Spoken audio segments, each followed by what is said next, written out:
This is my take two on this video. I found it so educational and interesting on an intellectual level with what this ice cream truck symbolized that I was going to do another take on it. So really after World War II, good humor trucks and all that kind of started popping up with distributing ice cream to kids and doing all that work, and that's pretty interesting. But and this is actually called the Good Humor Truck. It came out sometime in the 80s. It's not the original. I had a whole thing from the fandom website for uh, Hot Wheels. And this is not an original one. It's probably right around there. As you can tell, it was well used and abused and all that stuff. I really enjoyed it. The window's smaller. That's kind of the main thing I noticed. And I think the paint's a little different, even though you really can't tell. This is the closest you can see. Oh yeah, it's Good Humor because it's on there. On the other side, it's so worn and beat up that the business name's all pretty much gone. It's like the poor man's food truck.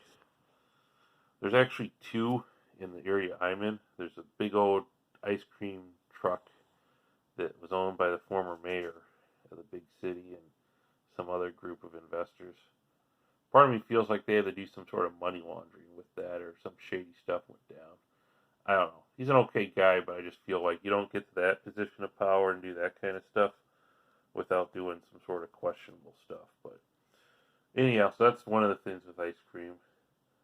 And then this actually looks like the Grand Theft Auto Vice City ice cream truck, and they use that for drug dealing. So it's just kind of an interesting facet. It's really just a step van. It looks like to me probably a Ford or Chevy step van.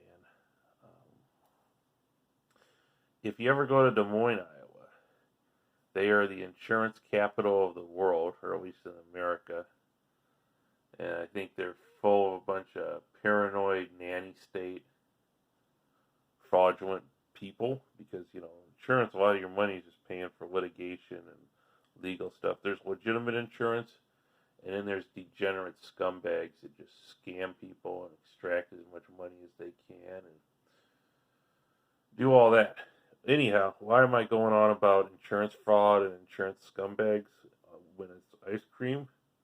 Well, because in Des Moines, a little kid got hit by a truck or by another vehicle when they were getting ice cream, and for the last 40 plus years, in the Des Moines area and a lot of their suburbs, ice cream trucks have been banned. You cannot have an ice cream operation. They're treating it like you're a drug dealer in Vice City, a Grand Theft Auto game, more so than just some dude selling ice cream out of a truck. Because, children, you're like, won't somebody please think of the children? And children don't want sugar and ice cream and frozen stuff delivered to their curb over the summers. They don't want that stuff. They want, they want fruits and vegetables and staying indoors. All that. That's what's really popular. Anyhow, hope you all like, subscribe, and enjoy. Adventureland got shut down basically over litigation and death too. And there's just all kinds of stuff with the Des Moines area that's interesting. A lot of really cool stuff. I'd love to visit it. I couldn't stand living in that area though. And my guess is that the ice cream stuff is literally the tip of the iceberg for nanny state laws and rules and stuff that just make the place kind of suck. There's still good stuff with it. Oh, and the cutout window on the side's cool. See, it adds more visibility here. So then it could minimize lawsuits. And now you got cameras probably here and flashers, and they got all that stuff. And yeah, it's you want to do it cash only though, because now Square and all those other companies that do credit card reading, they're gonna take taxes out and do fees and stuff. So hopefully this was a coherent, legitimate review you guys liked, or it was just me ranting and raving about insurance and ice cream vehicles. Really cool. This is actually a set of a fleet. I got a whole bunch of these, and this is my oldest and most beat up one. And we'll see how food trucks go. Have a great day.